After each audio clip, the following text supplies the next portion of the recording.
Good afternoon, everybody. Thanks for coming. Today we are talking New Jersey workers' compensation. My name is Greg Lois.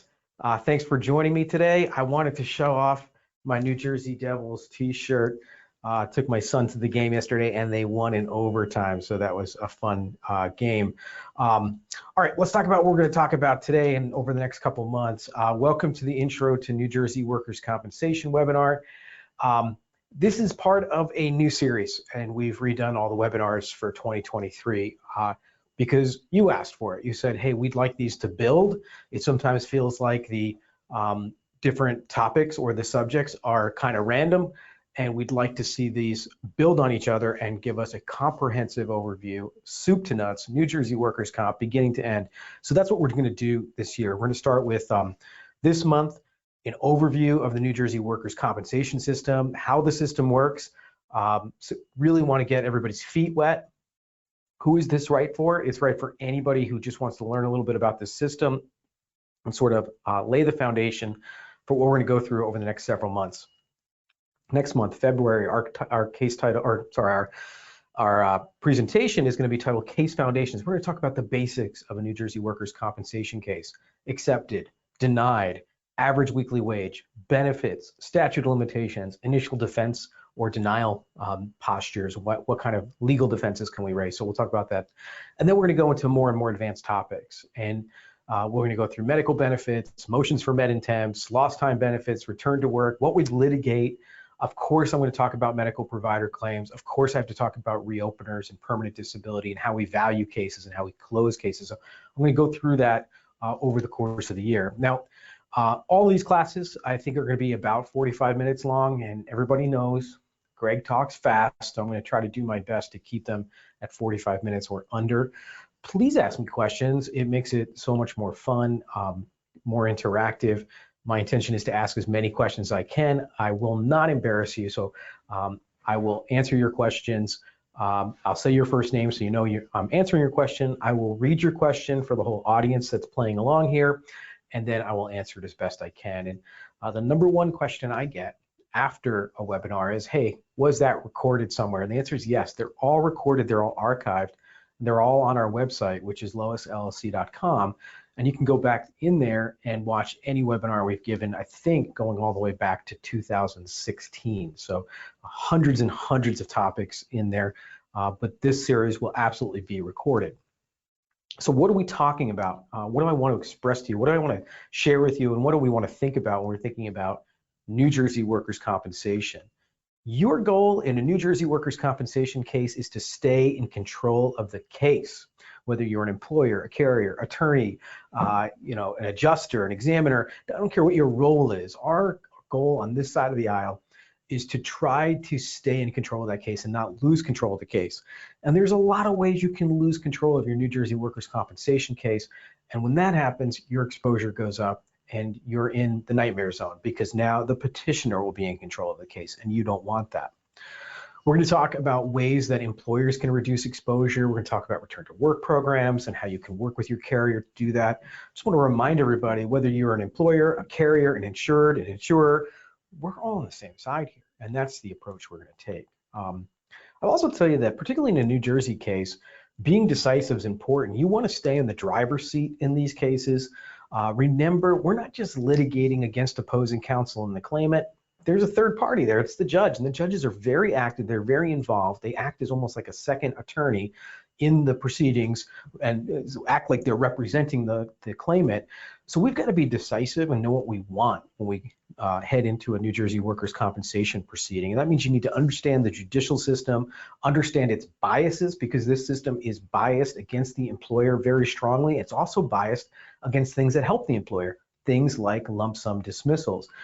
This system is also biased in favor of allowing the petitioner to reopen cases forever. And we need to stop that. So that's one of our challenges, is defeating reopeners. So that's something I'm going to teach you during the course of this course.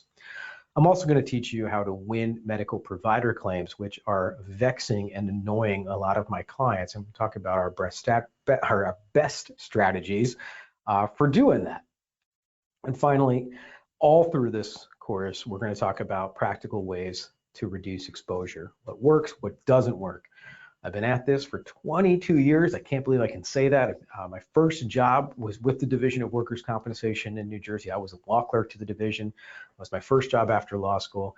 I'm very familiar with the system and how it works, and I'm here to help you reduce your costs and exposure. That's my role.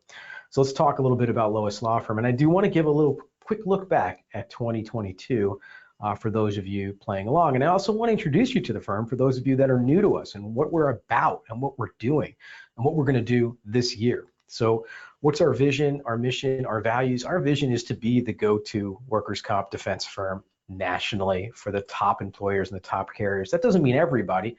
That means for the top, maybe 50, maybe 25. I don't want to keep it small. We want to keep it tailored. We want to be their go-to. I want to be the first person they call when they have a challenge, whether it's New York or New Jersey or Longshore. And then for the people that are helping and serving these amazing employers and insurers, I want to be the best place for them to work in this industry. Our mission is to take control and stay in control of these workers' compensation cases. Take control and stay in control. That is our Jersey theme. If there's only one thing you learn from me in this entire year of webinars, it's going to be that our goal is to stay on top of these cases, stay in control of them, not let the petitioner take control, because that's when employers and insurers start getting taken advantage of. Our goal, of course, is to drive these cases to closure. The way you do that, the tactic always is to stay in control. And that's our firm mission. We don't do 20 things here. I don't do divorces and real estate closings and commercial litigation. We only do one thing. It's workers' compensation defense, and we are very good at it. We're good at it because of our values. Our values here are creativity, advocacy, professionalism, and service. That's the values that we bring to these workers' compensation case, and it also are the values that inform our culture. We want our culture to be harmonized with the way we approach cases, and these 4 values are really how we run this place. Inside our workplace, it's the same values: creativity, advocacy, professionalism, and service. We call it CAPS, and we add one more, which is we treat each other the way we would want to be treated, in the same way we treat our clients. I always say to my attorneys at work here, I say, I want you to treat your clients and handle their cases the way you would handle your mom's case or your dad's case, right? Take it personally. These are our family members. What is creativity? Why is it so important to me? I mean, I built my reputation on being creative, trying new tactics, adapting, collaborating with my clients. It means we have to take some risks. Inside, in the office, at Lois, we have to trust each other. We have to take some risks for each other. We have to be open to coaching, right? And we have to be willing to solve problems. But creativity, it's easier to define as what it isn't, right? When you see your attorneys doing the exact same thing in every case, same recommendations, it's super frustrating. No one wants to deal with that. Okay, it's the same old, same old. I also think, and over the years, I think we currently have over 40 attorneys working here, but I think over the years, I've managed probably over 100 attorneys in my career, because at a prior law firm, I was their managing partner of their New York office. And what I can tell you is sometimes attorneys or their paraprofessionals procrastinate. They just don't know what to do, so they just do nothing. They just sit there. Or I see them filling their day with chores. They don't tackle the big challenges they have in their cases. They just do a lot of easy phone calling or nonsense work that doesn't actually move the ball. So that's not creativity, and that needs to be stamped out and disciplined out of the workplace. Internally, the way we work together, right? We need to be creative towards each other. We need to continue to learn. And I know how we can measure we're being creative. It's because we're learning. Internally, we're doing training, workshops, internal file reviews. We're doing that every week. And we're always asking each other the question, what did you learn? What can you apply to your cases? When people tell me, attorneys, paraprofessionals tell me I didn't learn anything or I already knew all this stuff, I think to myself, well, that's not being creative. And I don't expect that they're going to be able to deliver that value to our cases or even internally. Our second value is advocacy, right? Sometimes attorneys lose track of the fact that they have a client, and we're here to aggressively pursue that client's interests. I'm here to stand up for you so that you don't get taken advantage of in a workers' compensation system which is at best indifferent to your needs and most of the time is hostile to you. Advocacy is holding our adversaries responsible. You know, the law requires a lot of things from plaintiffs and their attorneys. They don't do most of them. That's my role. I need to hold them accountable. In the workplace, we have to be advocates for each other. I always stick up for my attorneys. I stick up for my teammates. We push people up that we want to become managers or leaders. But at the same token, we hold each other accountable, those people who do not exemplify or model our firm values. Advocacy is easier to define by what it is not. In our cases, it's letting our clients get preyed upon, right? That's not, it's being lazy. It's failing to disrupt the other side. That's my job. My job is to make their job harder, right? That's what I'm here to do. I need to test their case, not just go along with it. Advocacy is not explaining bad outcomes all the time. I think nothing frustrates clients more than hearing, oh, well, in this jurisdiction, we can't use DAGE MRIs. Or in this jurisdiction, this is the IME doctor you use and you stuck with them. No, okay, that's not advocacy. That's not thinking outside the box. And the same thing inside the workplace, right? In the workplace, we can only support people that work here that exemplify our values internally, externally, and we don't tolerate behaviors that conflict with that. This has to be measured. And to me, the way this is measured, particularly internally, is when our leadership is pushing people up. When I see them finding people that we should maybe put into the leadership training program or nominate to be managers, that's what I'm looking for. People are engaging with their teammates. Professionalism is the next value, and that means we do what we do with ethics and integrity. We recognize that when we're defending you in a workers' compensation case, we're the representative of your company or your insurance carrier, and we have to defend you in an integrous way. I'm civil to my adversaries, but I'm not friends with them, but I'm civil to them, right? I'm polite to the court, I'm appropriate. To me, professionalism is also maintaining a normal work-life balance, right? That means you need to have time for yourself and time for your loved ones. This should not be a 24-hour-a-day job. And so in our workplace, it also means respecting the needs of teammates. If someone's calling teammates before and after working hours, that to me shows someone who's out of balance, and they're pulling other people out of balance. So we can't tolerate that. Professionalism is also defined by what it is not. It's not lazy, shortcuts, hiding things, not respecting confidences or keeping confidences, or having a work-life balance that's out of check. And in the office, we don't tolerate a lack of professionalism either. I measure this internally by how well our managers steward the people that are working with them on their teams. Are they making people more efficient? Are they protecting them from the time wasters and the distractors?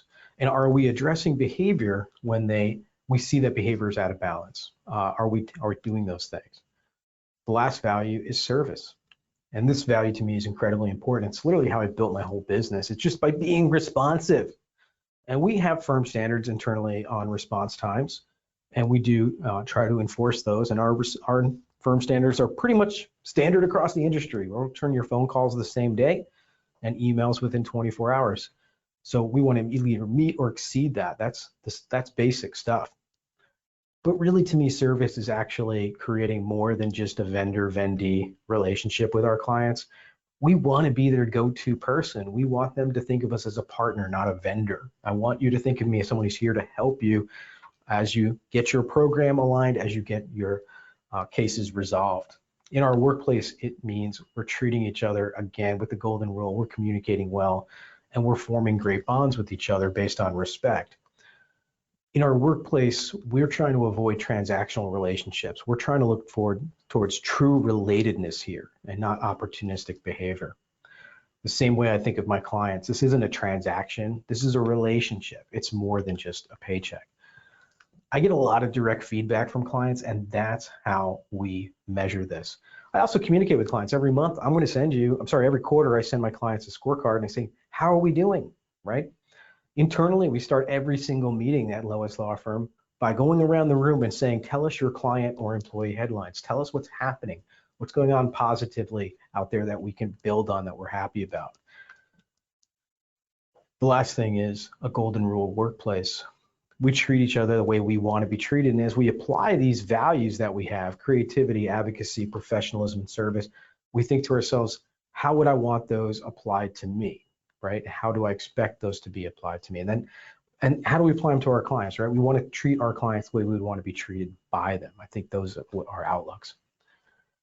In 2022, we really applied this internally by creating new practice groups. So I really looked at my practice. We're defending currently over 3,000 cases. And I said, I really serve two different markets. One market is insured clients, and we call that client insured risk. It's carriers and their insureds. And they have a very specific and very sophisticated view of their litigation needs. And then I have a second market that I serve, and it's really self-insureds or high deductible clients. And that's kind of a different market because that's their money. They're going to treat things with a certain level of scrutiny, sophistication, and want a certain level of advocacy. So we really decided, hey, you know what, there's really two different markets. And so what we did was we divided the firm in half. We created an insured risk practice group and a self-insured practice group so that we could really design practices that would meet these two separate needs. We also created new roles within those groups to supervise and manage them. To do this, it meant over the last 14 months, or about 14 months ago, we reassigned more than 1,100 cases internally, which involved every administrative department, from client relations, intake, information technology, and about half the attorneys in the practice, which has led to now a really tight alignment between client and attorneys. Our clients now have one or a small team of attorneys that work on their matters, and they know when they refer a matter here, they're going to get a very specific attorney to defend them. In 2022, we also had a lot of cultural highs here. In February, we did an amazing bowling event where we rented out a bowling alley to benefit the Challenged Athletes Foundation. In March, we did a clothing drive, which was run by a diversity committee for a charity.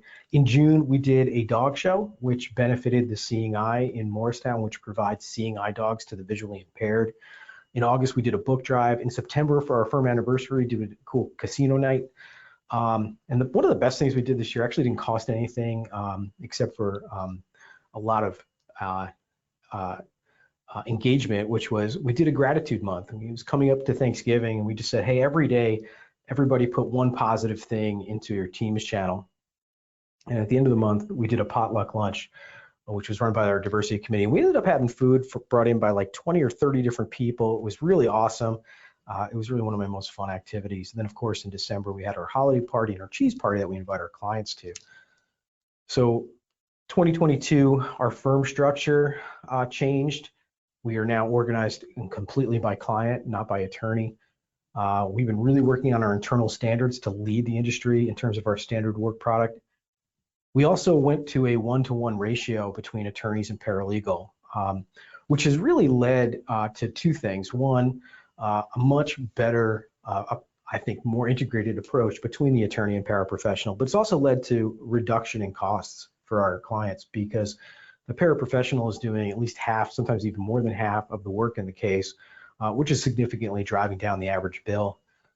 We've always been doing litigation management based on metrics. There's dashboards throughout our office. Everybody knows what their numbers are. Our training system is really beyond reproach. It's really awesome. We've got a great internal practice training system. So those are the things that we did or we're working on or continue to apply in 2022. And these are the things that aren't changing, right? These are the things that we're going to keep working on and we're going to keep applying. So that's a little bit about where the firm's been over the last year. If you've been with us, thank you so much for being a client and helping us get to where we've been today. We are now just under 100 employees, and it's really a lot of fun to come here and lead these great people. All right, let's get into our topic. So I'm going to go through some basics of workers' compensation, and we're going to get more and more specific about New Jersey workers' compensation and what makes New Jersey workers' compensation unique. So workers' compensation is a type of insurance, and it provides benefits to workers who become injured due to on-the-job accidents. The purpose here is to create a no-fault system where the employee does not have to go to war with their employer when they get injured in an accident at work. And really the idea here was to address the disparity in power between the employer and the employee. And they really didn't want to have employees having to drag employers into court and create all those sorts of issues. But it also was to insulate the employer from the prospect of going before a jury in Kings County, New York, or in Paterson, New Jersey, and getting a jury verdict against it for employee injuries due to employer negligence, because that could lead to giant awards. So that's really the trade-off. Now, workers' compensation premiums for that insurance never show up on an employee W-2 or payroll paycheck deduction. It's always paid for by the employer. And sometimes you'll hear employees talk about how, oh, I didn't really sue my boss, I sued their insurance company. Well, the truth is the insurance company recoups that cost by charging increased premiums, and those increased premiums are going to be generated by an increase in what's called loss experience. So really always comes out of the employer's pocket. A lot of parties involved in a workers' compensation case, one party that's always involved is the employee, right, and the employer. If there's an insurance company, they will be also involved, third-party administrator. And in New Jersey in particular, just remember that once you're in a litigated context, and relatively rare, it's only about 10 or 15% of cases become litigated, but when you're in a litigated context, the court becomes a party in the case. And remember, your judges are active. They have biases, and they bring them to the workers' compensation case. So that really is a party that we need to take into consideration. The main benefit for the employer of the workers' compensation system is exclusivity against lawsuits. You cannot be brought into civil courts or civil actions. You can choose how you're going to organize or address your potential risk or exposure by budgeting into your yearly sort of annual budget to run your business, how you're going to pay your premium, whether it's upfront or monthly, et cetera. That's another benefit. The last one is sort of being able to classify which of your employees are going to be covered or not covered by workers' compensation by perhaps being able to identify some as independent contractors. What are the benefits for the employee? Well, the number one benefit is immediate no-cost medical treatment. The next benefit is money. What's wage replacement? Now, New Jersey does have a temporary total disability concept. It does not have a formal partial temporary disability concept, and that's why I put an asterisk here on this slide, although the courts have increasingly recognized the potential for partial temporary disability. And I'll talk about that more in future presentations. New Jersey also has a benefit for the employee, which is permanent residual disability. This is for medical impairment and for death and dependency benefits. Now, wage replacement benefits are what we're going to refer to as indemnity benefits. So that's really what I'm talking about. When I say indemnity, I am talking about temporary total disability. That's wage loss, right? When I talk about permanent disability, that's for permanent impairment. That's compensation.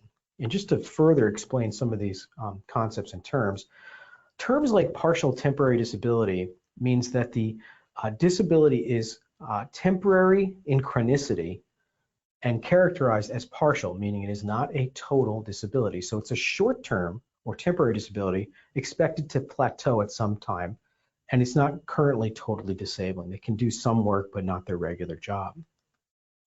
What kind of injuries are covered by the New Jersey Workers' Compensation Act? Well, mainly you're going to be dealing with physical injuries. That's usually the genesis or the impetus in a case. Roughly 10 to 15% of cases will be due to alleged repetitive or cumulative trauma injuries. The Act also recognizes exposure injuries. That would be things like inhalation or loud injuries. Perhaps someone's exposed to a chemical, they inhale it into their lungs and they damage their lungs. Or you could think of something like exposure to loud noise, which could create a hearing condition. New Jersey also recognizes mental injuries, particularly those that arise out of the physical injury. So someone has an arm amputated in a machine and then later develop PTSD. Well, that is really a sequelae of the physical injury. So that would be a physical-mental claim. New Jersey also recognizes pure mental claims, a psychiatric disability or mental illness claim where there has been no traumatic or catastrophic physical injury at all. An example of that might be someone who has been subjected to discrimination or harassment at work, who could bring a claim perhaps for a generalized anxiety disorder or PTSD without there being any physical traumatic injury of any type. Compensability of an injury is really going to be dependent on the facts of the case. So compensability is not automatic. When you're looking at whether or not a case is going to be compensable, we need to know things like, is this actually my employee? Did they actually sustain an actual injury, right? I've got cases here. In fact, we just won a case in which the employee brought a psychiatric claim, a PTSD claim, saying they developed PTSD because they were afraid to go to work because they thought they might contract COVID by going to work. In fact, Jeremy Janis, one of our senior associates, just won that case, arguing that fear of maybe someday getting hurt at work or being exposed to a pathogen cannot form the basis of a workers' compensation claim. Okay, so it has to be an actual injury. It has to actually occur. It has to occur in the course and scope of the employment and arise out of some circumstance of the employment. I had an employee who worked in a computer retailing store selling phones, who was at a meeting at work. She was clocked in, she was on the clock, she was at a meeting, she was required to be at the meeting in person, and her boyfriend broke up with her during the meeting via text. She brought a claim against the employer alleging that she had developed an anxiety condition because of the boyfriend breaking up with her, and she claimed it was work-related because it happened at work. Our argument was that no, that may have happened at work, but it did not arise out of it in the course of the employment, and for that reasons, it was not compensable. There needs to be some kind of actual impairment, whether that impairment is temporary or permanent in nature.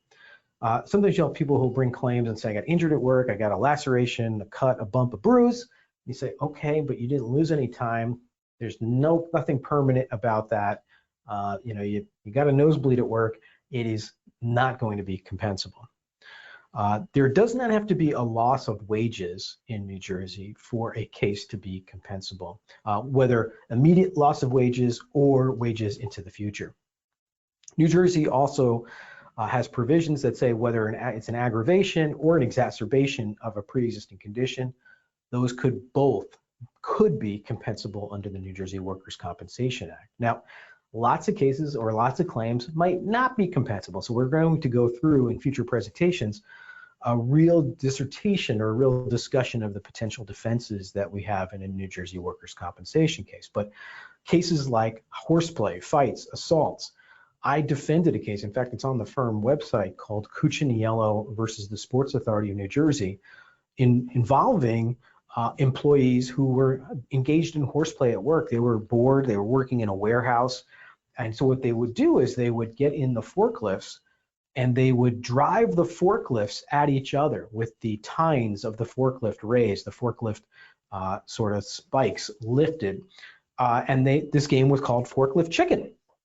Well, poor kid, Corey Cuciniello, he did try to turn away at the last minute, but unfortunately that forklift tine pierced his pelvis, went through one side of his pelvis, came out the other, major injury, damage to his hip, torn labrum, etc. And the question is that compensable? And of course the defense is no, you are engaging in horseplay. There was nothing about playing forklift chicken in the employer's warehouse that is going to benefit the employer, so that would be horseplay. And some fights, different types of assaults would not be compensable. Recreational activities, social engagements, right? So, recreational activities include things like playing on the company softball league team, or how about going to the LOIS Law Firm charity bowling event for the Challenged Athletes Foundation. Are those things going to be compensable or not? It's really going to depend on the level of compulsion by the employer. Other things, we call them personal deviations from work, right? The over the road truck driver who makes a detour for a personal event, a detour or a frolic, those can or sometimes might not be compensable. Injuries that arise from going to and coming from work, particularly commuting time injuries. Those are generally not going to be compensable. New Jersey also says that intoxication or drug use that solely causes the accident will not be compensable. However, the statute does say that it has to be the sole cause of the accident and be intoxication. So these are, generally speaking, very difficult defense to prevail on in a workers' compensation case. However, the big takeaway here is just because an accident occurs at work doesn't necessarily mean the claimant or the employee is automatically entitled to workers' compensation. So when a new claim is made against you in the New Jersey context, the common responses, the first one is generally going to be investigation. Now, there also is some state required reporting. New Jersey does require a FROI, but I put LOL on the slide because the penalty for failing to file your FROI on time is only $15, and it is also rarely assessed. And so it's really a dealer's choice as to whether people file that FROI or not. Another common response would be doing your basic medical record canvass, a prior claim search. I think it is best practice in every case to do a Claims Index Bureau report. And then because in New Jersey, you get the opportunity to direct and control medical care, you really should be selecting or directing the petitioner to a physician or medical provider of your choosing. If you choose not to, if you think, wait a second, maybe this isn't related, particularly in circumstances like an occupational, cumulative, or repetitive trauma claim, maybe your first decision will be to send them to get an independent medical exam. And let me be just very clear about IMEs in New Jersey. These are not independent or impartial in any way. The term is independent medical examiner, but they are not impartial. These are just hired medical experts. The petitioner's attorneys have their own set of medical experts. Again, they're called in court independent medical examiners, but they are absolutely not independent, and the same thing for the respondents. And of course, when a new claim occurs, we're going to report that to the carrier. Just a little brief aside, one thing that is useful to look back at is a loss report. These are generally going to be created at the company or the carrier level. And I get these all the time, and these are sometimes sent to me when a new case is created or sent to me to defend. And I look at these things, and I just want to just briefly touch on this. The loss report is a very good way of getting a quick summary of what's going on in a workers' compensation case, but it's also a good way of seeing if something is going on that's out of whack. When I see a case where, for example, you're going to use these loss reports to determine what's been paid out already, what has been reserved for the future. That's the general use of them. But you should also be using these loss reports as an idea to get an idea of, is something weird happening? Is there a red flag? And in a case where there's a lot of lost time being paid to the person, and in this case there's $1,000 of lost time, but there's not a lot of medical or maybe no medical at all in the case, those are ones where you're going to want to red flag them and take a look at them. So, looking into that loss report or those quick summaries of the case, that could be useful if you're trying to filter out the cases that really don't maybe have a basis or the medical is not really supporting those claims. Losses are going to have all sorts of different labels. I don't really see a lot of standardization. Some of my clients will say, hey, this is an incident only.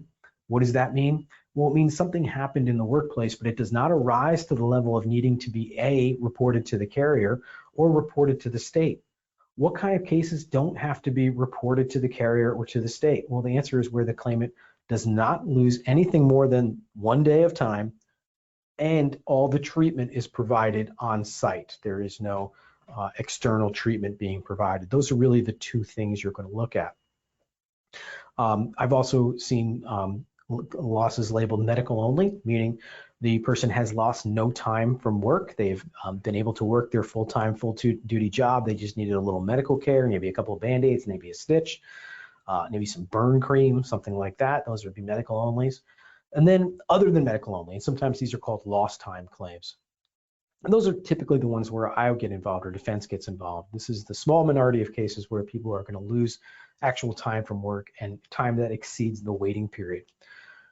Occupational disease claims are sometimes labeled separately, as are some of my clients call some of their cases catastrophics, meaning amputation, death, or maybe just a high exposure case. And again, that could be just based on the work type of the claimant, the inability to offer them light duty work, or a very high average weekly wage.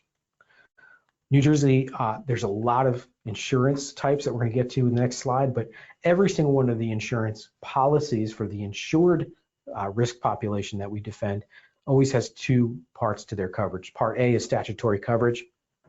Literally just says we defend you, or we indemnify and defend you for your exposures, which are created by the New Jersey Workers' Compensation Act, essentially saying this coverage extends to cover anything that falls under your New Jersey Workers' Compensation exposure. And the second part of these policies has a Part B, which is for employers' liability coverage. And just parenthetically, I thought we were going to get so many Part B claims following COVID, and it really just never happened, even though it seems to me like there was a huge potential for that. It never really occurred. There are some other insurances that we need to be just mindful of. You know, you'll see cases in where maybe the jurisdiction is not New Jersey, maybe it's federal, then under the Jones Act or the FICA Act or the FILA Act. New Jersey's Longshore and Harbor Workers' Compensation, New Jersey is what was called an exclusive state. So if the claimant has jurisdiction under Longshore or the Defense-Based Act, New Jersey no longer has jurisdiction. So New Jersey is an exclusionary state in that respect. But other states that have jurisdiction, and you know, the other thing we'll see other insurances is, and we're going to talk about when we get into the medical provider claims presentation, we've got a lot of New York claimants in New York workers' compensation cases who send their employees, or send their patients, I should say, to New Jersey for medical care for the purpose of creating a medical provider claim. So those are all potential exposures. Market labels, right? So you're going to see even more things. Voluntary paper, that means essentially someone went to the market and they bought an insurance policy. Guaranteed cost means that the only thing that's going to impact the premium is the size of the payroll. You'll see retrospective policies in New Jersey. A lot of large deductible programs in New Jersey with a self-insured limits or large deductible limit, starting at usually $500,000, then going up from there. I've got clients with $750,000, $1 million, $1.5 million. New Jersey, we have layers of insurance. So some of my self-insureds have layers of excess policy. New Jersey does permit captives and rent-a-captives, and those are covering people. New Jersey does not really have a public pool in the sense of a monopolized state fund, although New Jersey does have guaranteed funds that will cover carriers. New Jersey, of course, permits self-insurance plans and risk and purchasing groups. In terms of resolving or creating your own insurance program in New Jersey does permit owner-controlled insurance programs, but these are extremely rare. And the reason these are rare in New Jersey because it does not have a Labor Law Act like they have in New York or Scaffolds Act like they have in other states, which would impute strict liability to construction or tradesmen on construction projects. So OSIPs and CSIPs can occur in New Jersey, but they are relatively rare. All right, what's unique about New Jersey? So some of the things that are very unique to it are going to be the extraordinarily slow speed of litigated cases. Court practice in New Jersey is based on the federal civil court rules and the New Jersey civil court rules. And so this is a slow process in allowing for things such as discovery. The court practice is now mainly virtual. And I can say mainly because there are some courts which are not virtual. It is not uniform throughout the state. The chief judge has said that all the workers' compensation courts are open, but for some of the courts, they're really not permitting in-person hearings and they're doing everything virtually. And then I have some courts in where proceedings are occurring virtually, except for if there is a trial, then the judge wants it to be in person. And in fact, I am trying a case on Friday, January 27th in Jersey City, where we'll be taking the testimony of the claimant's physician, and that's because the judge of compensation wants it to be in person. So there really is no uniformity as you go throughout the state as to whether it is virtual or in person. It is very much judge by judge. The speed of change in New Jersey has been really slow, although I used to say that a lot. It didn't change very much in 40 years, but in the last few years, there have been some changes to the statute which have impacted us. Probably the most important change was the change in 2021, making COVID, creating a presumption that COVID-19 cases are compensable. And then also in 2020, changed or an amendment to the statute to give an increased compensation benefit for hand and foot injuries. Another thing that's unique to New Jersey is the prevalence of reopeners. Something like 1 in 3 cases in the workers' compensation system is a reopener. That's an incredibly high percentage. That means that cases that are either tried to judgment or settled between the parties are very likely to be reopened by the petitioner. And there's a very low bar to reopening a case. The petitioner just has to claim that their condition has materially worsened. The other thing I would say is New Jersey has a very political workers' compensation court and practice, and it needs to be navigated carefully. We'll talk about that further in future presentations. Some of the good, unique things about New Jersey, again, generally a slow pace of change. So everything that I'm going to teach you about New Jersey workers' compensation during these webinar series, it's probably going to be very good practical advice for the next 10 to 20 years. Really, the last major statutory change we had in New Jersey was in 1979, which also, by the way, was when New Jersey got a new constitution. So that's how long we've had a very stable statute. And things are slow in New Jersey, meaning particularly court practice, but it's very rules-based, and you should not be getting taken advantage of in New Jersey.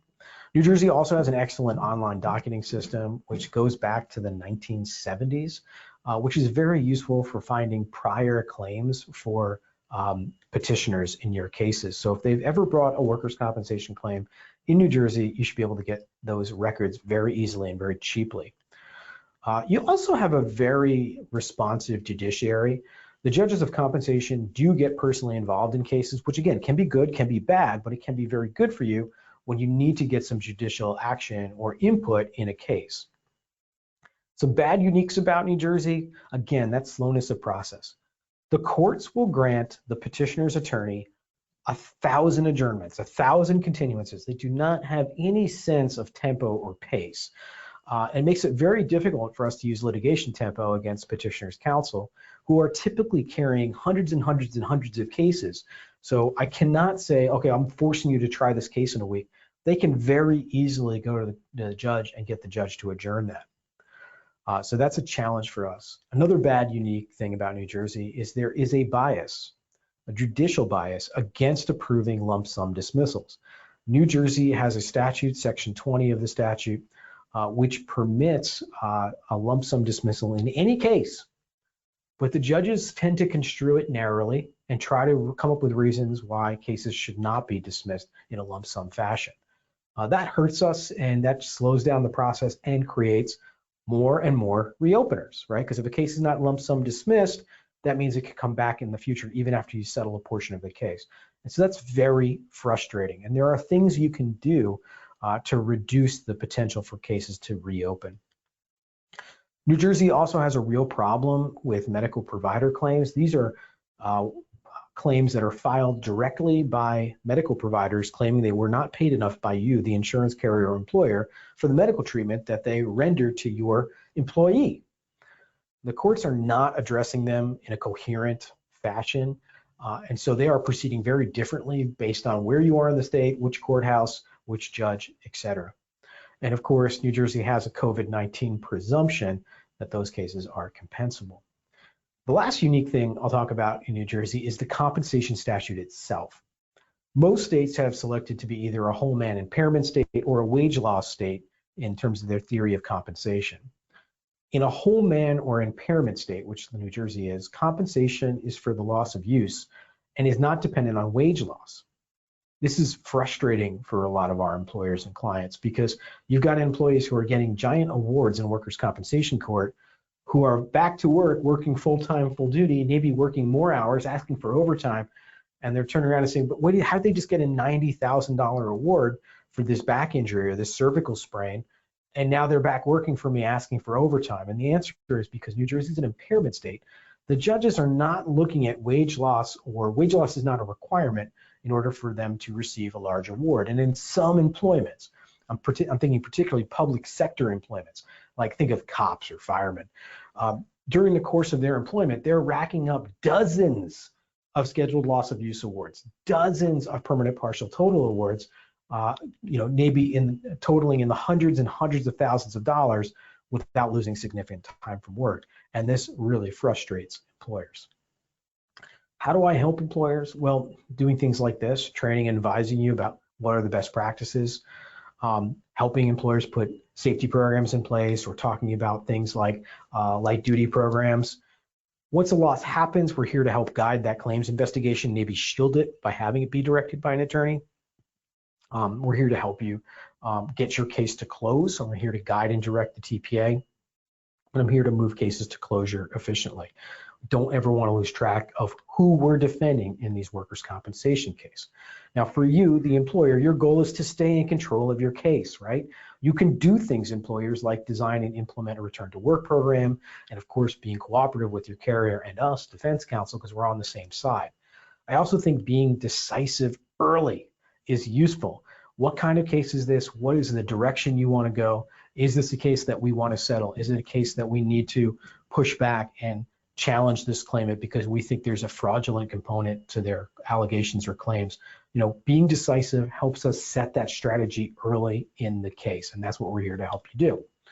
All right, I'm about to get to questions, but I just want to share with you what our look ahead is towards 2023. Obviously, we're going to continue with this training program. My goal for this firm is to improve organizational health this year. Our goal is to empower our leaders, invest more in our people, and continue to grow. We're going to invest in our staff and our attorneys. I like what's happening with this 1-to-1 attorney to paralegal ratio. I'm unaware of any workers' comp defense program in the entire country that is 1-to-1 like we are here at LOIS. I want to continue to develop our future leaders. Last year, we started a leadership development program. This year, we've expanded it. We now have 31 people in that program. And of course, we're continuing to recruit, onboard, train to integrate more attorneys and more paraprofessionals so I can provide you with a better level of service. My mission to defend employers, to keep you and protect you from being taken advantage of by the workers' compensation system is in place. That's what we're going to do this year. So let's jump over here. I see questions. Let me pop in and see what we got. Okay. Deborah asked the question. Greg, is there a settlement with an employee? Can the employer do it in exchange for a resignation? Okay, so no, you cannot settle with an employee out of court. Any settlement involving a disposition of the workers' compensation claim, which could be a dismissal of it, a resolution of it, a settlement, a stipulation, has to be done through the workers' compensation court and approved by a workers' compensation judge. So first answer to the question is no, you can't not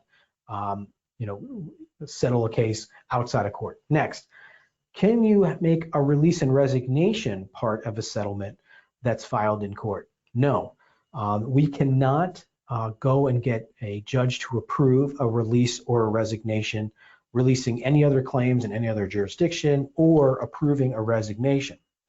However, you can do a resignation directly between you and the employee, and the same thing with a release. You can do a release directly with the employee. And when you do that, that's absolutely fine. It's done out of court because it's not dealing with a workers' compensation issue. That is done between the parties. We negotiate those all the time. I have to tell you, though, that in the hundreds of cases that we settle or close a year, a very small percentage of them are we successful in getting a release and resignation. The plaintiff's bar in New Jersey is very against releases and resignations. And so it's relatively rare that you will see those in a New Jersey workers' compensation case. And when I say rare, I mean maybe 1 out of 50 or maybe even higher where you'll get a release and resignation. But it is possible, Deborah. So if you or your client says this is a very important part of us resolving these cases, or maybe you need it in a specific case, then yes, that's something that we can try to do. Okay. All right, then the remainder of these questions are just, hi, Greg, happy Chinese New Year, how you doing, like your shirt, those kinds of things that do not sort of arise to the level of being answered in front of everybody. Okay, thank you for those comments, though. All right, that's it for this presentation. Thanks for joining. We're going to get into deeper and more substantive topics as we go through. Wait a second, I think I got one more question here. It just popped in. Let's see. Oh, just thank you and a thank you. Okay. Oh.